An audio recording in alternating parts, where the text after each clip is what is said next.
Les dialogues, organisés par les éditions IG et l'École des hautes études en santé publique de Rennes. Dans notre société ultra connectée, nos vies sont saturées de messages. Une pluie de mots et un déluge de bruit encombrent chaque jour nos pensées. Avec ces dialogues, nous vous invitons à une rencontre autour d'un mot pour prendre le temps d'en peser le sens et de le faire résonner en nous. Épisode 2, Mourir, avec la designeuse Antoinette Parot, la sociologue Cécilia Calleros et le neuroscientifique Stéphane Charpier. Un dialogue animé par Arnaud Vasmer en mai 2024 que nous vous proposons de découvrir en intégralité.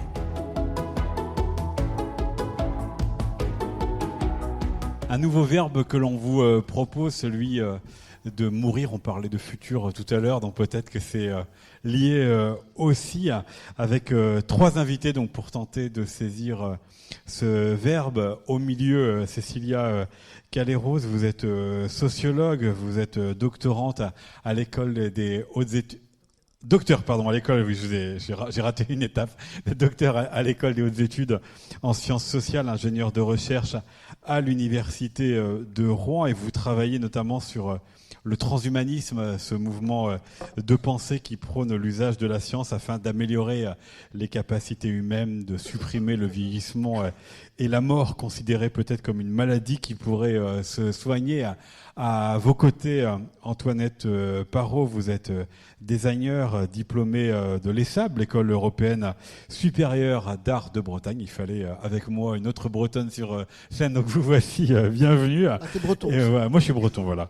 Vous avez notamment travaillé avec le centre de cancérologie Eugène Marquis de Rennes sur l'apaisement de la douleur. Vous nous raconterez ça tout à l'heure. Et puis à mes côtés, Stéphane Charpier, vous êtes professeur de neurosciences à l'université Pierre et Marie Curie à Sorbonne Université. Bon, désolé. Toujours à Paris. Très important, Sorbonne. Absolument, absolument. Vous êtes le prix Valérie Chamaillard par la Fondation française pour la recherche sur l'épilepsie, et vous êtes l'auteur de ce livre paru il y a quelque temps aux éditions Flammarion, La science de la résurrection. On voit bien aussi ce qui vous a intéressé, notamment avec une expérience individuelle sur ces moments où on peut faire le chemin dans les deux sens entre la vie et la mort. Donc vous avez compris après la première rencontre qu'on partait de la définition puisée dans les dictionnaires de ce verbe pour savoir comment il résonnait en vous. Et voici cette définition de mourir: cesser de vivre, d'exister, d'être, dépérir, perdre ses fonctions vitales. Comment ce verbe et cette définition résonnent en vous par rapport à ce que vous êtes et ce que vous faites. Et je me tourne vers vous, Stéphane Charpier, puisque vous avez été désigné par vos voisines pour débuter. C'est à cause d'elle que je commence, je suis désolé. Je sais pas, ça marche le micro, ça fonctionne ? Très bien. Alors, on peut se tutoyer peut-être ? Il n'y a pas de problème. D'accord, donc tu commences par une question un peu abrupte, qui est celle de discuter en fait des définitions communes. Et là, je peux être désagréable d'emblée ou je dois attendre un peu dans la discussion Il faut assumer après. D'accord. Non mais ça, en fait, je suis capable d'assumer. Alors dans la définition, ça commence par cesser de vivre. Alors ça, déjà, ça pose un énorme problème. Parce que si je pouvais interroger chacune des personnes qui sont là et si je leur demandais qu'est-ce que c'est que d'avoir la capacité de vivre, donc d'être vivant, je pense, dites-moi, la première chose qui me viendrait, c'est d'avoir un cœur qui bat. Ça, c'est pas vrai en fait. On peut être mort, avoir un cœur qui bat. C'est-à-dire, en fait, c'est un peu la nouveauté qui date de 1959. C'est grâce à des Français, deux réanimateurs français, Mollaret et Goulon. Ils ont montré qu'un être humain peut avoir perdu sa dimension d'intériorité en termes de conscience. C'est-à-dire, il peut être plus jamais conscient parce que son cerveau a subi des dégâts qui font qu'il ne peut plus être conscient. Il ne peut plus respirer spontanément, mais son cœur bat. Parce qu'on a inventé une machine, donc ça va un peu dans ton sens peut-être aussi, on a inventé une machine qui permet à un être humain artificiellement de continuer à vivre à 90% si on considère son métabolisme corporel, alors qu'il ne peut plus jamais être conscient. Et il est devenu, du fait, une personne morte. Donc déjà, cesser de vivre, Ça doit se discuter parce qu'on peut avoir un cœur qui bat. Ça, c'est tout effectivement la définition entre est-ce qu'on détecte, on décide la mort par l'activité du cerveau ou l'activité cardiaque, c'est ça ? Maintenant, l'affaire est réglée et résolue. On meurt par le cerveau et pas par le cœur. C'est réglé, c'est définitif et c'est comme ça. L'autre chose, c'est, c'est cesser d'exister. Alors ça non plus, je sais pas ce que c'est, je comprends pas. Parce que cesser d'exister, c'est quoi ? C'est faire face à une sorte de néant métaphysique. Une négation de soi-même. Tous ici, on est tous présents. Pourquoi on est présents ? Parce qu'on est capable de réaliser une expérience à la première personne. On a tous ici maintenant un secret intérieur qui est le contenu de notre expérience subjective, personnelle, qui fait ce que l'on est et qu'on est incapable de partager avec les autres. Et quand on meurt, en fait, cette expérience intérieure, ce secret intérieur, il disparaît. Et comment imaginer, par la pensée, la disparition de ce qui fait que l'on est ? Donc là, ipso facto, si on essaie d'imaginer sa propre mort, en cessant d'exister, on va supprimer le fait d'être mort, en fait, puisqu'on va créer une subjectivité supplémentaire. Donc ça ne marche pas non plus. Après, je continue avec le dernier, puis après j'arrête. Cesser d'être, alors là, c'est encore pire, en fait, parce que là, on est dans une sorte... alors là, c'est une autre forme de néant, c'est un néant existentiel. Donc il faut essayer d'imaginer ce que c'est que de ne pas être. Alors moi, je vous demande à chacun ici d'essayer d'imaginer ce qu'il était avant d'exister. Silence. Vous avez vu, personne n'a répondu. Imaginez, par exemple, quelle différence il y a d'un point de vue ontologique, la nature de l'être avant d'exister. C'est-à-dire, je ne parle pas d'avant sa naissance, avant d'exister, avant même d'être prévu ou prédit. Et puis le fait de ne plus être une fois qu'on est mort. Donc là, il y a deux néants existentiels qui se font face, et puis au milieu, il y a ce qu'on est en ce moment, il y a une sorte de pause. Donc la vie, pour moi, c'est un peu comme ça, j'aimerais lancer le débat par rapport à ce que je vais dire, après on verra. Donc en fait la vie, c'est une pause entre deux néants existentiels, le fait de ne pas être encore, et le fait de ne plus jamais être après. Alors les définitions qui sont là, pour moi, c'est pas bon du tout, ça va pas. Ouais, mais je m'attendais un petit peu. Donc je demande à ce qu'on recommence, que tu retrouves 3 définitions. Voilà.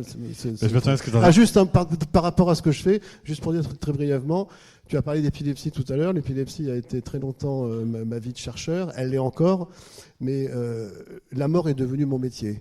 C'est-à-dire, ça on pourra en discuter, j'imagine, j'essaie de comprendre ce que c'est que, non pas la mort, ça on ne peut pas comprendre ce que c'est impossible, vous avez compris, c'est impossible à savoir. Par contre, on peut essayer de comprendre comment on passe de vie à trépas en regardant ce qui se passe dans le cerveau en temps réel et grâce à des modèles, et là je pense à Roland, à ce qu'il a dit tout à l'heure, tout ce qu'il a dit, je pouvais le transposer sur le fonctionnement du cerveau, ça m'a donné plein d'idées. Merci Roland. Parfait, on aura l'occasion d'y revenir tout à l'heure. Cécilia Calero, cette définition et ce verbe, comment elle résonne par rapport à ce que vous êtes et ce que vous faites ? Alors, on m'entend bien ? Oui. Moi, je vais parler depuis mon point de vue, qui est un point de vue de sociologue. Et ce qui m'intéresse, moi, dans ces définitions, c'est aussi de les prendre et puis d'en faire autre chose. Et c'est surtout d'interroger ce que la culture fait à la relation entre le vivant et le mort, entre la vie et la mort. Et pour vous resituer d'où je parle, parce que je pense que c'est aussi important, vous m'avez un peu présenté, mais une partie importante de ma carrière a été consacrée à la question de la mort. Alors d'abord de la mort individuelle avec la question de la médecine légale, puis de la mort collective, que je trouvais peut-être un peu plus attrayante. Le discours sur les temps de la fin, notamment dans le transhumanisme.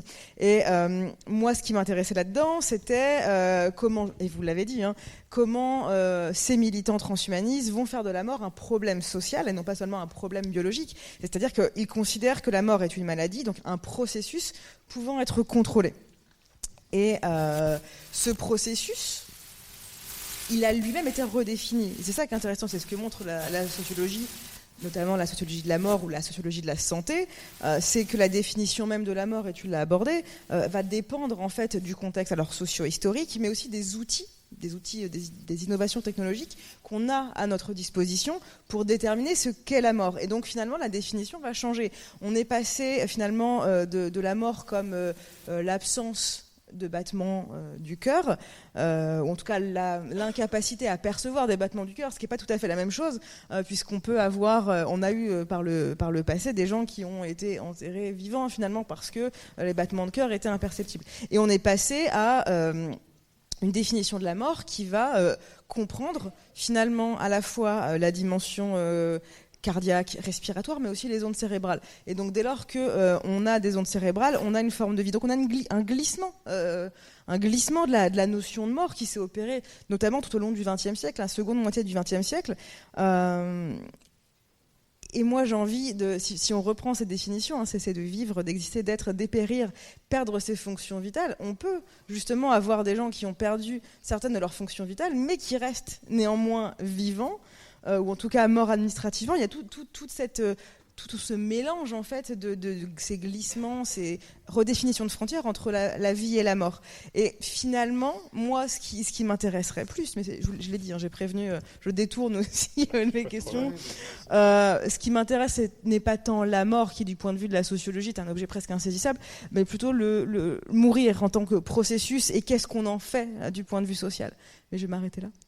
Antoinette Barraud, votre point de vue, votre regard sur le verbe et sa définition proposée. Une perche pour moi, oui, mourir. Le verbe action, en fait, moi, c'est vraiment ça qui m'a interpellée dans ce mot. C'est vraiment la question de la fin de vie, une sorte de finitude. En fait, quand on est en train de mourir, quand quelqu'un est en train de mourir, l'altérité, l'autre, comment il le perçoit, comment il l'accompagne, comment il le vit, qu'est-ce que ça reflète aussi chez l'autre, enfin, parce que finalement la mort de l'autre, c'est sa propre mort, donc c'est assez terrible toujours. Et donc vous l'avez dit, moi je travaille avec le centre de cancérologie Eugène Marquis, je suis designer associé et on est sur un jumelage qui s'appelle Penser les lieux pour transformer les soins. Enfin, le soin, même plus généralement. Et donc l'idée là est vraiment de passer sur toutes les étapes de cet endroit-là. Et le soin palliatif est un endroit un secteur, ou un service plutôt, qui est terriblement habité par quasiment plus rien, une sorte de finitude. Les salles de famille, en fait, et la salle de sport, la salle d'annonce, la salle de tout. La salle de bain n'est quasiment pas employée, est difficile d'accès. Il y a énormément de problèmes qui se posent à cet endroit-là.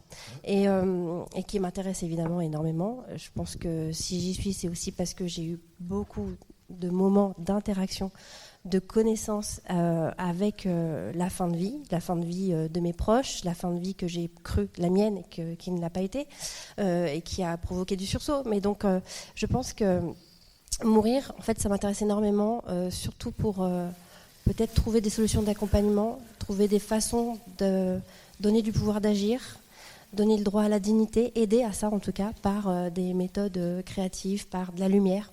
Ça a été moi ma première expérience de vie jeune. C'est-à-dire que les premiers objets lumineux que j'ai pu faire, c'était au chevet d'une femme de ma famille, en fin de vie chez elle, vraiment avec un choix de ne pas vouloir décéder à l'hôpital, clairement. Et donc là, quelque chose d'assez vraiment familial, presque traditionnel, mais pas du tout, très moderne aussi.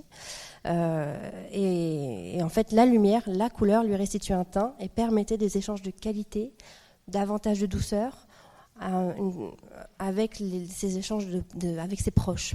Donc en fait, peut-être retirer un peu l'éclat de la souffrance grâce à des moyens techniques, un petit peu de la paillette, vraiment pour aider et permettre de retourner à une forme d'échange doux, humble, simple, et de retirer en fait ces souffrances et ces peurs pour être vraiment gagner ce lâcher prise, cette acceptation. Pour qui? Parce que ce qui m'intéresse finalement, surtout ce que vous avez dit, vous et Cécilia Carros, c'est de savoir si finalement mourir est autant une affaire pour les morts que pour les vivants, puisque là, dans la question de l'échange dont vous parlez, ça concerne les deux et aussi beaucoup les vivants, ceux qui restent. C'est ça? C'est ça. Et alors, il y a quand même, pour celui qui est en train de continuer à pouvoir garder des gestes, comme des gestes de peut-être une sorte de geste de toilette. Je sais qu'il y a une étudiante en école d'art qui travaillait là-dessus, sur la sollicitude, et donc ça c'était plutôt en EHPAD, et les personnes n'étaient pas mortes non plus, mais enfin on peut aller peut-être jusque-là quand même, rappeler, accompagner des gestes qui sont des gestes de la toilette, de l'intime, et continuer à faire le parcours de son propre corps alors qu'on n'en serait pas forcément capable. Inviter l'autre au voyage aussi, le voyage immobile, le voyage en chambre, mais par des méthodes artistiques autres, de la poésie, du film ou autre.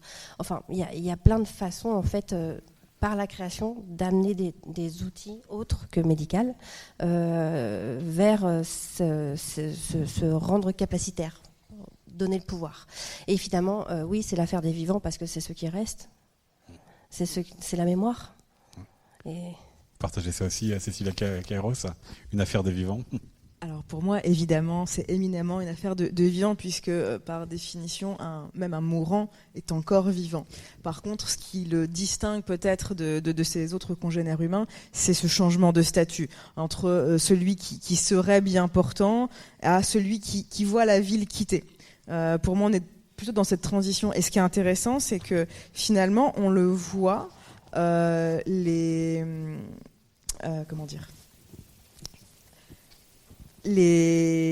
mourants, on le voit, les personnes en EHPAD, rappelons que l'espérance de vie moyenne en EHPAD, je crois qu'elle est de 2 ans et demi ou 3 ans et demi, elle est très courte. On voit que le statut de cette personne-là est un statut de personne dépossédée de sa capacité d'agir, donc de son agentivité. On l'infantilise peut-être aussi parfois, ça pourrait être un sujet de discussion en soi, mais le fait est que pour moi, c'est éminemment la question des vivants, et de même que la mort est célébrée, ou en tout cas ritualisée, par les vivants. Et ça vient réaffirmer aussi les liens qui existent entre les membres d'une société ou d'un groupe social. Stéphane Charpier, votre point de vue, votre regard sur ce qui vient d'être dit. Oui, je trouve que c'est assez intéressant. Je ne sais pas ce que vous en pensez tous, mais c'est assez intéressant d'avoir ces différents points de vue très différents. Enfin, très différents. Ils ne sont pas très différents, mais c'est un peu une banalité que de dire on a une question très fondamentale sur laquelle on va porter des regards croisés avec des perspectives différentes. Et évidemment, ça crée des dimensions supplémentaires par rapport à un problème.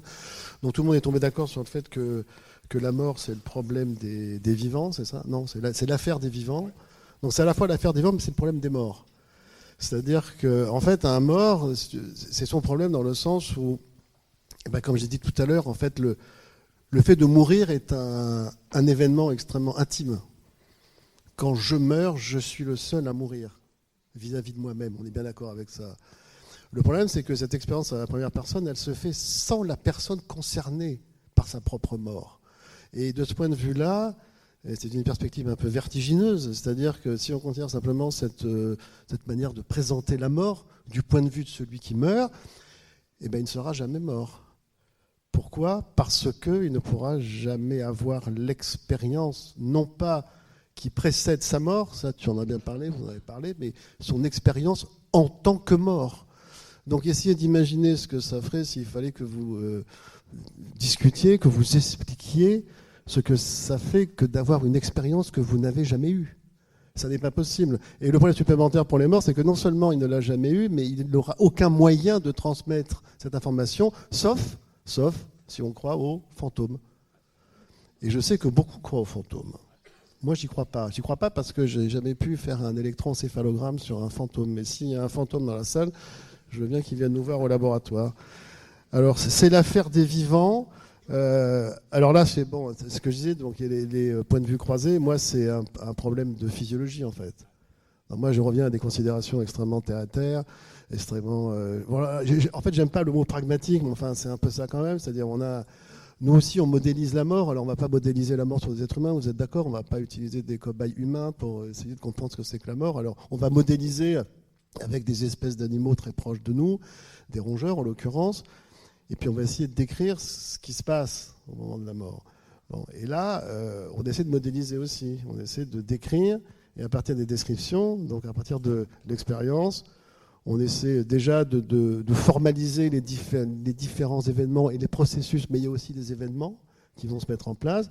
On essaie de les décrire le plus précisément possible, et puis une fois qu'on a bien décrit, une fois qu'on a formalisé avec des équations qui sont un peu des équations de la physique, enfin des équations de la biophysique en l'occurrence, on va commencer pouvoir à décrire avec une perspective de modélisation de ce qui se passe.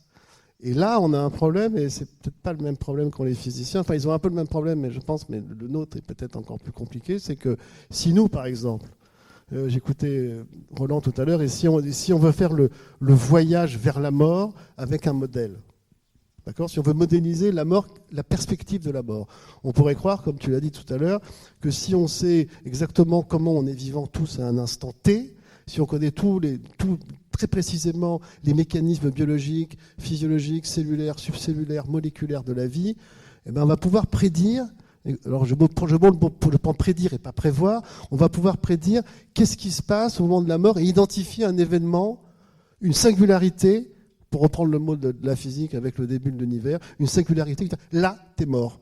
Le problème, c'est quand nous, on essaye de faire ça, et ça fait maintenant 5 ans qu'on essaie de le faire, on n'y arrive pas.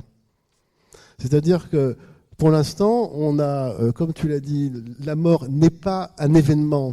On ne meurt pas d'un coup, c'est clair. C'est un phénomène, c'est un processus qui se déploie au cours du temps, avec quand même quelques événements.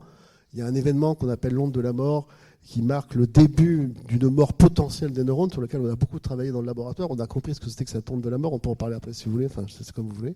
Et puis on a découvert aussi un autre événement qui est l'onde de la réanimation. Alors ça a été mal traduit, certains ont mal compris, parce que le terme anglais c'est wave of resuscitation. Alors on a cru qu'on avait découvert l'onde de la résurrection, vous voyez, mais il n'y a pas de résurrection là-dedans, c'est de la réanimation. Là on a encore un événement.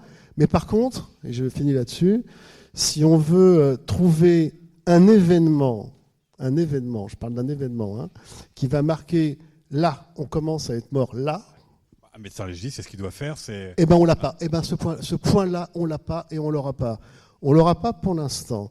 On a cherché, on a essayé de faire toutes les combinaisons possibles de tous les paramètres biologiques qu'on a pu mesurer. L'instant précis de la mort, il est indétectable. Et je pense qu'il va l'être pendant encore un certain temps. On peut en rediscuter, si vous voulez.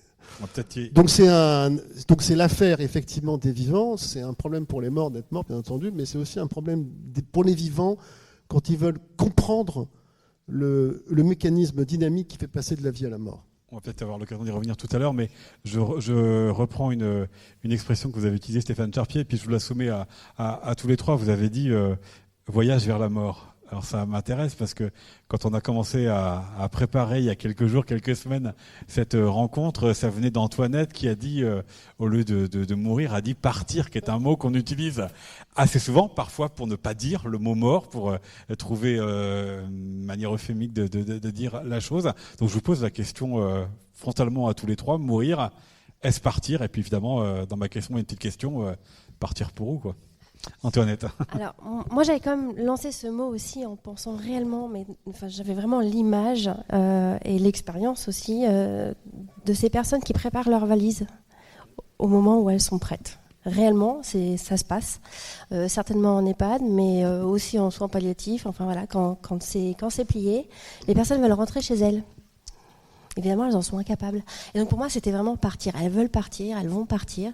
Et donc déjà, même dans une intention de création, c'est-à-dire comment les inviter à partir. Mais mentalement, évidemment, mais et je pense là à quelque chose de lâcher prise. Partir, c'est-à-dire s'alourdir et se dire genre, c'est bon, on calme les choses et on l'accepte. Donc moi, je prenais plutôt partir de cet ordre-là. Après, effectivement, ça adoucit le mot de mourir ou la mort, et que plus régulièrement, c'est quand même, je m'en étais pas rendu compte, mais c'est quand même un terme que j'emploie largement, le mot partir à la place de mourir.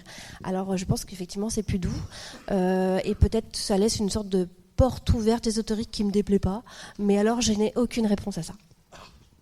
Cécilia ou Stéphane, je ne sais pas, Cécilia. Alors moi, j'ai plusieurs... plutôt pour rebondir sur ce que tu as dit, effectivement, c'est ce qu'on s'était dit lors de cette discussion, c'est que pour moi, le mot « partir », c'est une façon d'euphémiser la mort, en tout cas la peine provoquée par le fait d'assumer, en tout cas d'actualiser cette mort par le verbe, en disant, voilà, il est mort, non, on dit il est parti ou elle est partie. Voilà, ça adoucit peut-être la peine provoqués par ce qu'on pourrait appeler les disparus, mais on revient sur un autre terme. Ils sont passés où s'ils ont disparu? En tous les cas, c'est intéressant, c'est pour gérer la douleur. Mais moi, et on pourrait presque le relier à quelque chose dont on avait parlé aussi, c'est finalement, on peut considérer qu'on est dans des sociétés post-mortelles. Post-mortelles au sens où il y a un déni de la mort, on essaie de cacher la mort, on la privatise, on la professionnalise aussi, c'est-à-dire qu'on a des professionnels dont c'est le travail. Et donc, dire partir, peut-être, c'est la matérialisation ou le symbole de ce déni éventuel. Mais moi, je prendrais le contre-pied... Donc j'ai travaillé sur le transhumanisme, j'ai suivi les transhumanistes français pendant plusieurs années, et j'ai un de mes enquêtés qui me dit, mais en fait... Ceux qui meurent, c'est ceux qui restent en fait. Parce qu'ils restent à un moment donné, ils restent ancrés dans le temps. Et et les vivants, eux, au contraire, continuent d'avancer. Donc lui, il a complètement inversé ce rapport à la mort et au fait de partir. Voilà. Ceux qui sont partis, c'est les vivants finalement, ceux qui continuent leur chemin. Voilà. C'est beau. Partir, c'est encore un autre endroit, je pense. C'est que, effectivement, c'est un euphémisme, mais c'est aussi une sorte de... Celui qui est vivant, celui qui reste là, garde la mémoire, et le reste, c'est échappé. C'est aussi une image un peu de fumée, de quelque chose qui dit, bon, bah, c'est parti, c'est un peu loin. Alors, peut-être que ça porte quand même la question de l'abandon. L'abandon, celui qui est parti. En fait, c'est devenu insaisissable. Mais là, je Stéphane peux prendre ta place ou pas? Mais non, mais c'est moi qui... Voilà, ton job en 2 secondes. Donc l'abandon, c'est l'abandon de qui, de quoi? De celui qui est parti, du mort. Il est abandonné par les vivants, tu veux dire? Ou l'inverse. Le mort peut abandonner quelqu'un? Ben oui. Non mais... Maintenant, je vous pose la question. Qu'est-ce que vous en pensez? Pourquoi pas? Moi, je suis là, mais moi, j'apprends des trucs. Enfin, je sais pas pour ceux qui m'ont précédé là, les deux, mais moi, j'apprends des tas de trucs. C'est le but aussi d'avoir d'autres regards Non, et mais de je suis ravi, enrichir je suis super sa content. réflexion. Ouais. Alors, nous, on avait discuté effectivement du fait partir. Alors, moi, partir. Alors, ça me fait penser à une blague un peu pourrie qui disait que partir, c'est mourir un peu, et mourir, c'est partir beaucoup. Vous connaissez cette blague un peu nulle.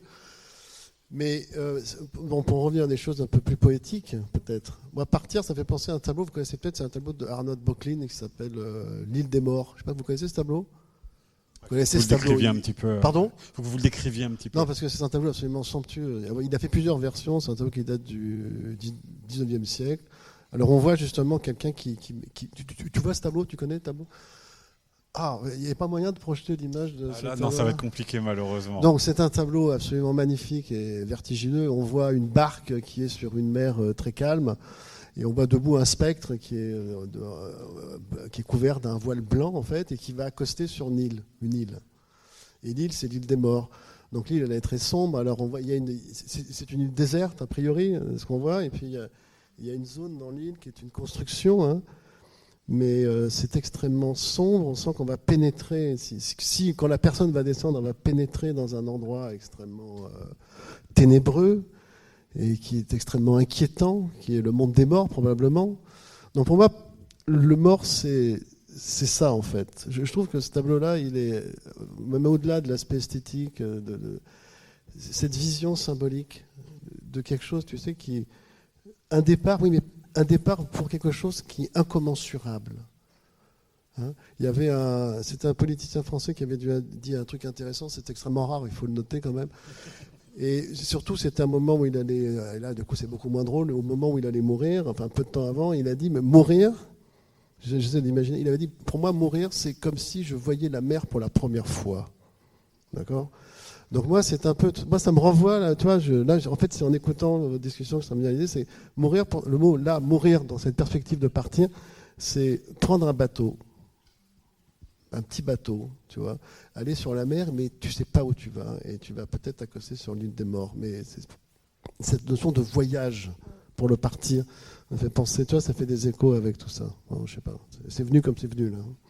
Cécilia Calleros. Et je prolongerais ce que tu dis sur dans différentes traditions, dans différentes conceptions religieuses, en fait, on a une séparation symbolique entre le monde des vivants et le monde des morts. Et on le voit bien, même les cimetières, qui est le monde des morts, pragmatiquement parlant, c'est un monde à part, c'est presque un non-lieu, finalement. Et c'est peut-être pour ça qu'on utilise aussi le terme de partir, parce qu'en fait, ça marque la distance symbolique, la séparation, à la fois entre le vivant et le mort, mais entre ces mondes très particuliers qui ne se croisent pas, sauf dans certaines cultures à la Toussaint, où on va mélanger ces univers-là. Ou d'autres cultures, on va oui. déterrer le temps d'un temps les corps à Madagascar notamment. Mais Cécilia et Stéphane, qu'est-ce que vous évoquez? Ce que disait aussi Antoinette au début de cette réponse, c'était l'idée de faire les valises, qui peut aussi, qu'on peut entendre aussi avec l'idée de on a tout mis en ordre, on a réglé tout ce qu'il fallait régler et on est prêt à ce que la mort arrive. Qu'est-ce que ça vous évoque, Stéphane Charpier, Cécilia Calleros? Toi d'abord. Antoine Parot. Là, je suis pris à dépourvu. Tu vois, je suis pris à dépourvu, il faut que je réfléchisse. J'ai pas d'idée là. Le temps de réfléchir. Moi, j'ai une question sinon. Ah oui. Mais ils font leur valise pour aller où? Ça ne sert plus à rien, hein, c'est bon, vas-y. C'était le but, hein. Pour rentrer chez eux. Ah, donc donc ils ne sont pas chez eux initialement. Ben non, à l'hôpital ou EHPAD. Et donc moi, alors déjà, j'ai partagé cette expérience avec d'autres soignants qui m'ont dit c'est classique. Et je l'ai vécu 2 fois à 2 endroits différents. Donc sincèrement, j'ai été quand même vraiment frappée par cette notion de voyage, de je plie, c'est bon, ça y est, c'est fini ici, je rentre ou je pars, je fais mes valises. Enfin, c'est vraiment une façon effectivement de se dire que voilà, peut-être que le climat de soins n'est plus nécessaire. Enfin, je ne sais pas comment. Ça, c'est vraiment une question. Je ne vais pas dire qui me ronge, mais qui m'intéresse énormément. En fait, comment accompagner ces personnes-là qui finalement sont complètement les pieds dedans à quelques jours de leur mort, quoi. Et qui ont une réaction, une pensée, et qui rangent les choses, qui peuvent parfois être prises de sursaut. Et puis, on en a vu, quitter soins palliatifs, retourner à l'hôpital, revenir en soins palliatifs, tout d'un coup discuter pendant 2 heures avec quelqu'un alors que ça faisait 10 jours qu'elles étaient réduites au silence à ne plus bouger. Et puis après, hop, les choses partent. Donc effectivement, je pense qu'il y a des choses certainement, parfois, pour certains, à régler sur Terre avec peut-être eux-mêmes, avant de, moi, ce que je veux dire, lâcher prise ou de partir, quoi. Stéphane. Mais est-ce que tu crois, tu permets que je oui, directement à elle, est-ce que tu ne crois pas que cette préparation au départ, quand quelqu'un qui sait qu'il va mourir ou qu'elle va mourir, d'accord, quand elle tient ce type de propos, ça y est, je prépare, je m'en vais, etc. Est-ce que c'est pas plutôt pour nous accompagner, nous les vivants? Parce que moi j'ai le sentiment, parce que moi je l'ai vécu aussi, enfin je pense que beaucoup de gens ici, enfin on est très nombreux, et beaucoup de gens ici ont vécu cette proximité de la mort des gens qu'on aime ou des proches. Moi j'ai mon meilleur ami qui est mort dans des conditions comme ça, donc il nous recevait chez lui, je n'ai pas pensé parler de ça m'émeut un peu, mais il nous racontait un peu son instant de vivant à proximité de la mort, et à chaque fois qu'on venait le voir, en fait, c'était ça, en fait, il nous accompagnait, en fait il essayait de nous préparer à l'idée de la mort, de sa mort. Et pour moi, ce voyage, c'était ça, c'est une sorte de préparation à la disparition de soi, mais pour les autres, tant que je suis encore vivant et que je peux le faire. Alors ça revient un peu à ce que tu as dit, c'est peut-être pour amoindrir un peu les souffrances morales, cette effroyable souffrance morale qui est la mort d'autrui, pas la mort de soi, ni même la mort de soi-même imminente. Moi, par exemple, parce que tu en as parlé un peu au début, je me permets d'en parler aussi, j'ai failli mourir. Enfin, c'était prévu, enfin pas prévu, c'était prédit. Je sais plus, vous m'avez perturbé avec votre... En fait, que j'allais mourir, vraisemblablement, d'accord ? Bon. Mais si je me permets de me confesser, c'est que je l'ai écrit dans mon livre, donc je peux le dire sans fausse pudeur, d'accord ? Eh ben, j'avais pas peur du tout. Mais c'est pas de la brave, c'est pas du côté je suis très brave et très fort, c'est pas ça, c'est que curieusement, je m'attendais pas à ça, j'ai pas eu peur. Mais par contre, et ça rejoint peut-être un peu ce que tu as dit, enfin en partie ce que tu as dit tout à l'heure, toutes mes pensées allaient vers la souffrance de mes filles. Tu vois ? Donc c'était pas un problème de mourir pour moi, c'était un problème d'anticiper et d'anticiper avec ma propre absence la souffrance morale des gens qui m'aimaient. Pour moi, c'était ça. Le problème, c'était ça. C'était pas ma disparition à moi ou mon départ ou ma dissolution dans le néant. C'était juste le fait que, merde, j'allais laisser là. Et je savais très bien, car j'ai la chance, comme beaucoup de gens ici, d'avoir des gens qui m'aiment, et de l'idée de faire souffrir. Et là, j'avais un sentiment de culpabilité, la culpabilité de celui qui va mourir bientôt, de faire souffrir les gens qu'il aime. Tu vois ? Enfin, voilà, Antoinette. Eh ben, tout à fait. Et c'est une grande générosité d'être à cet endroit-là aussi, parce que la culpabilité peut venir aussi d'ailleurs. Et ça, on n'est pas dans la peau de chacun. Et donc, évidemment, ça, c'est une possibilité que j'entrevois complètement et que je comprends et à laquelle j'ai pensé. Mais je pense aussi que, de toute façon, il me semble que de manière plus intuitive, sans analyse précise, quand le corps est en état de lâcher et que la tête aussi, à plein d'endroits, les personnes se conduisent aussi de cette manière-là. Parce que je rentre chez moi, c'est pas je vous laisse, et peut-être je vous prépare, mais c'est même pas complètement certain. On n'en est pas certain.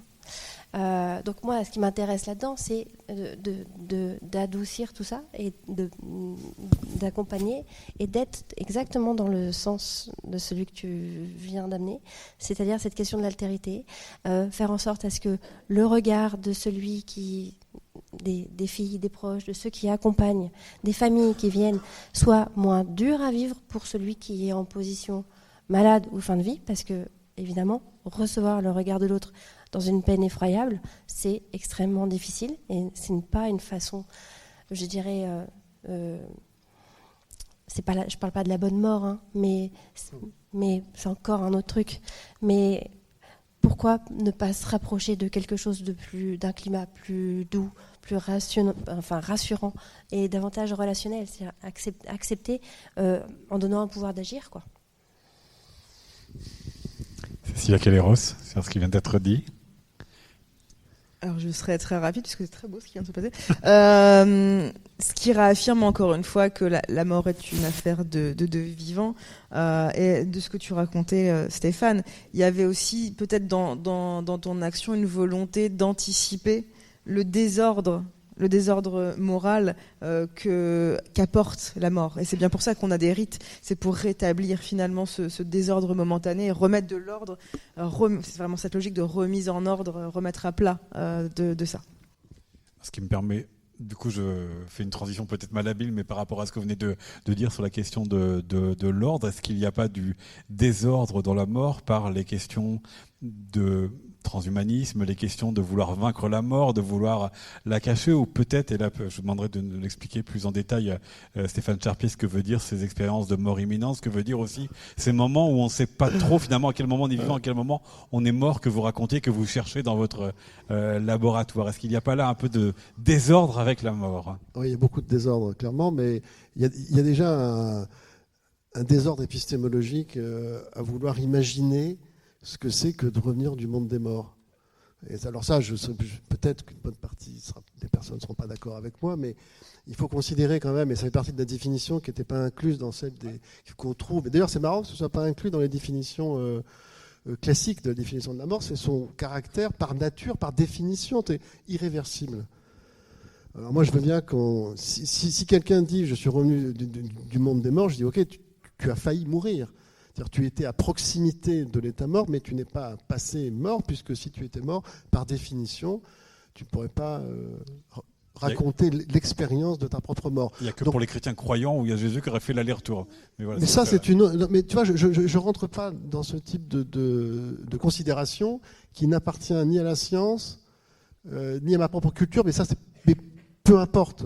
Et on peut être quelqu'un, et je pense que dans l'histoire de la physique c'est le cas aussi, on peut faire de grandes découvertes scientifiques en étant quelqu'un très attaché à des équations mathématiques, extrêmement attaché au principe du matérialisme, et être en même temps, j'aime pas dire en même temps, c'est horrible ce que je viens de faire, c'est chargé ce truc, faut pas être en même temps, être quelqu'un d'extrêmement croyant.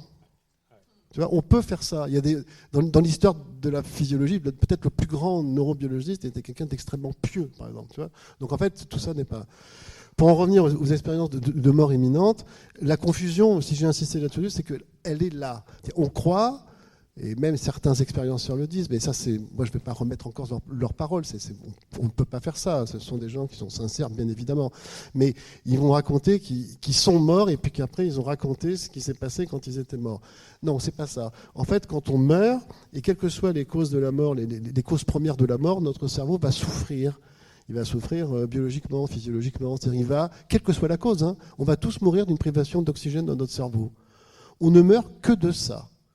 On meurt de ça. C'est que le cerveau va avoir à un instant donné une disparition irréversible de son métabolisme. D'accord. Et quand ça se produit, c'est pas forcément quand on commence à être privé d'oxygène dans un cerveau, c'est pas forcément irrémédiable, d'accord. Mais même si c'est pas irrémédiable, ça produit des dysfonctionnements dans l'activité des neurones. Et il est probable, et c'est notre hypothèse dans le laboratoire, et on travaille là-dessus. D'ailleurs, on est, je crois, les premiers en France à élaborer des expériences de recherche très fondamentales sur les expériences de mort imminente. Donc, on oublie le contenu subjectif des expériences. On regarde ce qui se passe dans le cerveau et ce qui pourrait expliquer les expériences de mort imminente. Et je ne vais pas donner de résultats, c'est pas publié, je ne peux pas le faire. Mais par contre, ce qui est clair, c'est que quand on prive un cerveau d'oxygène et qu'on réanime ensuite, c'est ce qui se passe pour tous les expérienceurs, parce que quand ils s'y racontent leur expérience, c'est qu'ils ont été réanimés. pendant toute cette période-là, la période où on est proche de mourir, et hop, au moment où on est réanimé, il y a plein de modifications dans l'activité électrique du cerveau. Tu parlais de désordre, là, c'est un bordel monstre, vraiment. Mais on voit des choses, on voit des patterns qui se reproduisent à différents moments, etc. Et ces patterns, pour nous, les physiologistes, ce sont des indices, tu vois, matériels, physiologiques, de modification de l'activité cérébrale. Et connaissant les structures cérébrales qui ont les désordres que l'on est en train d'observer, on peut en tirer des conclusions sur l'origine des expériences de mort imminente. Ça va, je vous ai un peu... J'ai un peu chauffé le truc. Mais je pense que s'il faut comprendre les expériences du monde, c'est comme ça et que comme ça. Voilà. Je m'excuse, c'est un peu rabat-joie ce que je dis, mais c'est comme ça qu'on va y arriver. Sur la question du désordre, si Jacques Aléros, puisque je faisais écho à ce que vous disiez sur l'ordre, est-ce qu'il y a un désordre avec le rapport à la mort chez une partie des gens aujourd'hui, avec le transhumanisme, la volonté aussi d'avoir un tabou autour de la mort ? Alors quand je parle de désordre, je parle de rupture dans l'ordre social liée au fait que la personne ne peut plus remplir ses fonctions productive ou familiale ou peu importe. C'est en ça que j'entends la notion de désordre. Hein, voilà. Et c'est aussi pour ça que les rites funéraires vont tenter de remettre en ordre cela en redonnant un statut à la personne décédée. Voilà, elle passe de vie à trépas et elle bénéficie d'un nouveau statut. Dans le transhumanisme, c'est pas tout à fait ça, finalement. Enfin, c'est pas une question de désordre, c'est plutôt une question de redéfinition des possibles. C'est une question de redéfinition de qu'est-ce que la mort, qu'est-ce que le vivant, et qu'est-ce qu'on peut faire à ça. Mais le transhumanisme s'inscrit dans notre société et prolonge finalement des idéaux et des valeurs de maximisation de la vie, notamment, qui préexistent au transhumanisme. Et ce qui est intéressant, c'est vraiment leur façon de dire, mais puisqu'il existe des êtres vivants, notamment certaines méduses, qui sont capables d'inverser leur processus de sénescence, de vieillissement, peut-être que biologiquement, c'est aussi possible de le faire sur l'humain. Et donc, on va avoir des transhumanistes, mais aussi des chercheurs qui se réclament pas forcément du mouvement, mais qui vont aller dans cette même perspective de maximiser la vie, la prolonger, en cherchant à alors soit stopper, soit ralentir, soit complètement inverser le processus de vieillissement. Et c'est ça qui est intéressant. Et finalement, ce qui m'intéresse moi plus en tant que sociologue, c'est finalement cette renégociation, cette réélaboration des frontières, et notamment la marge, vraiment la question de la frontière, quelque chose de très fin, entre la mort et la vie. Et donc c'est ça, moi, qui va m'intéresser, puisque avec la question des innovations technologiques, on a et de la biomédecine, on a une redéfinition de ces frontières-là, avec la question de la transplantation et de la greffe d'organes, avec la question de la réanimation que tu as évoquée, sur voilà, tout ça finalement est renégocié. Et les questions qu'on peut se poser, c'est qu'est-ce qu'on fait finalement de ça et quelle place ça occupe dans nos sociétés. Je parlais de sociétés post-mortelles. C'est des sociétés c'est un modèle de société qui tend vers une forme de déni de la mort, et en même temps, paradoxalement, qui est obsédé par la mort, puisque finalement c'est la quête. La quête d'une non-mortalité, elle est bien portée par une angoisse profonde, une angoisse existentielle de sa propre mort et de la mort collective aussi. Et la déchéance, parce que dans la définition d'origine, il y avait aussi dépérir, perdre ses fonctions vitales. Stéphane Charpier, vous vouliez rebondir ce que venait de dire Cécilia. Non, je ne sais plus ce que je voulais dire. Non, je ne me souviens plus. Cette question du désordre, Antoinette Parot, quel regard vous portez aussi sur ce qui vient d'être dit, sur cela, par rapport à ce que vous pratiquez ? J'ai moins de connaissances à cet endroit-là. Donc le désordre, je ne sais pas... Je sais pas. Venir, repartir, revenir, jusqu'où va la médecine ? Quelle est l'éthique en fait ? Moi je me pose plus cette question-là. Quelle est l'éthique ? Où est-ce qu'on va mettre des limites ? Et peut-être que moi, la mission, en tout cas l'endroit où je me trouve, où je me situe avec mon métier, c'est pas cet endroit-là. C'est vraiment dans la chambre à la fin. Et pas dans le labo technique qui va dire là on va lui prendre cet organe donc on le maintient branché. Voilà, je suis plutôt dans la relation humaine en fait, donc et pas dans la relation scientifique à la mort. Donc du coup le désordre je le vois plutôt dans la salle des familles, quoi. Seconde chance, Stéphane Charfier. Ouais, j'ai pris mon ticket pour la deuxième chance. Non, en fait, c'était quand tu as commencé à parler d'immortalité, en fait, et cette capacité que l'on a à en même temps, encore une fois, excusez-moi, d'essayer de positionner une frontière entre la vie et la mort. Et moi, ce que je vois, et là, je voudrais faire un peu de science-fiction, si vous permettez. C'est-à-dire, moi, ce que je vois, c'est quand on regarde l'histoire de la physiologie par rapport à cette question de la mort, comme tu l'as dit tout à l'heure, en fait, la mort, il y avait une vision qui était extrêmement cardiocentrée de la mort, c'est-à-dire, comme j'ai dit au début, hein, mais ça, c'est encore très ancré, symboliquement, physiologiquement aussi. C'est important que le cœur batte, bien entendu, il ne faudrait pas comprendre l'inverse. Hein. Mais c'est vrai qu'on croyait...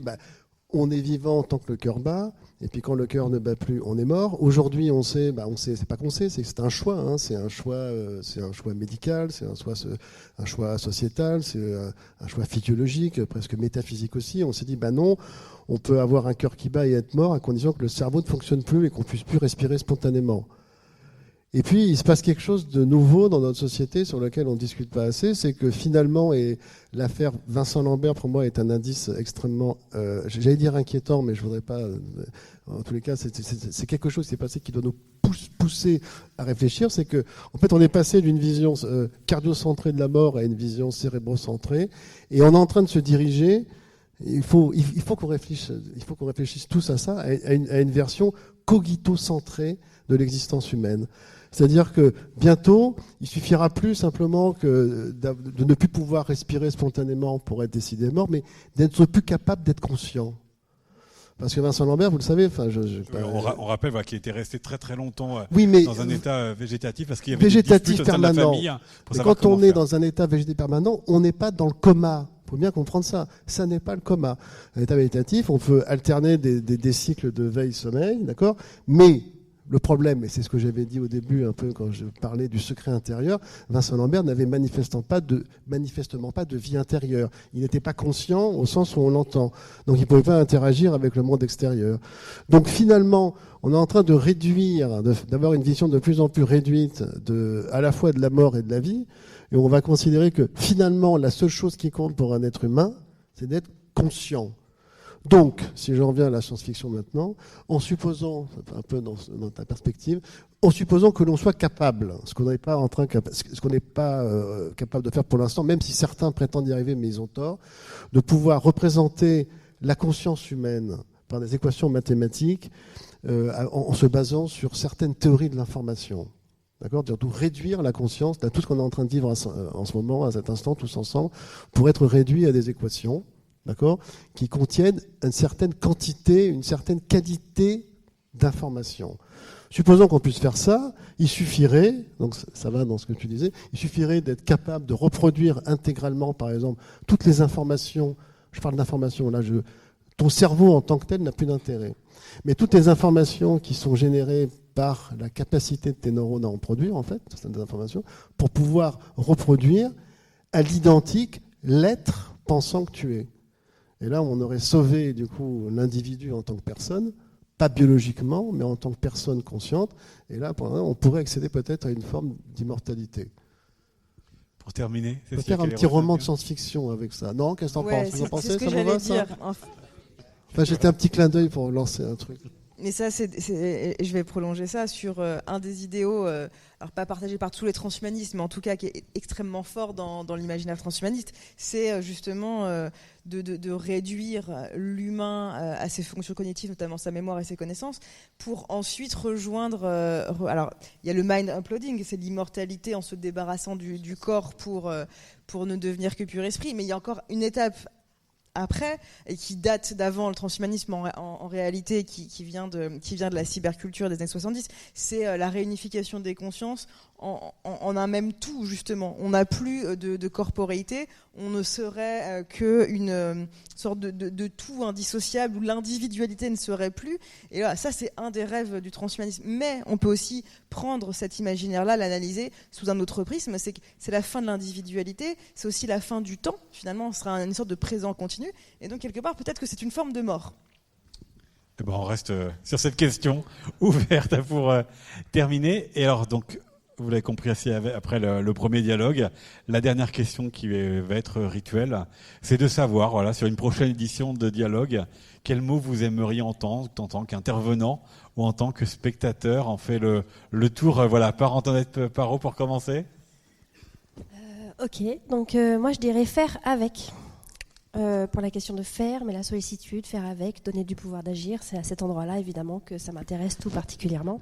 Et aussi parce que faire, vraiment, on est dans l'acte du terrain, d'être dans quelque chose de produire ou peu produire, mais en tout cas quelque chose de participatif en fait. Merci, Cécilia Queiroz. Alors, j'en ai fini avec la mort, si je puis me permettre, d'un point de vue recherche. Ce qui m'intéresse maintenant, c'est comment on court après la maximisation de la vie. Donc le verbe que je pourrais proposer, c'est se dépasser. Et Stéphane Charfier. On est obligé de prendre un verbe ? Non. Parce que tout le monde prend un verbe, c'est bizarre. Il se trouve que là, 3 des 4 débats de ce soir sont sur des verbes, donc peut-être que ça induit... Ouais, mais alors moi, c'est pas un verbe, voilà. Non. C'est le mot conscience. Parce que d'abord, ça a plein de définitions possibles, c'est très important. On comprend pas ce que c'est. Moi, je pense que ça sert à rien. Et je suis en train d'écrire un livre là-dessus. Donc ça fait, vous voyez, ça fait une... Donc du coup, je propose ça. Et donc on vous invite quand le livre paraîtra. Parfait. En attendant, le livre, c'est le Science de la Résurrection. Et c'est aussi pour cela qu'on vous a invité Stéphane Charfier, l'exposition Flammarion, et que vous allez pouvoir retrouver auprès de la librairie Le Fayère. Merci beaucoup Stéphane Charfier, Cécilia Queiroz, Antoinette Parot. Les Dialogues, un podcast réalisé par Arnaud Vasmer avec une musique de Robert Meunier pour les éditions IG et l'École des hautes études en santé publique de Rennes. N'hésitez pas à découvrir les autres épisodes de ces échanges en version intégrale ou en version flash selon vos préférences.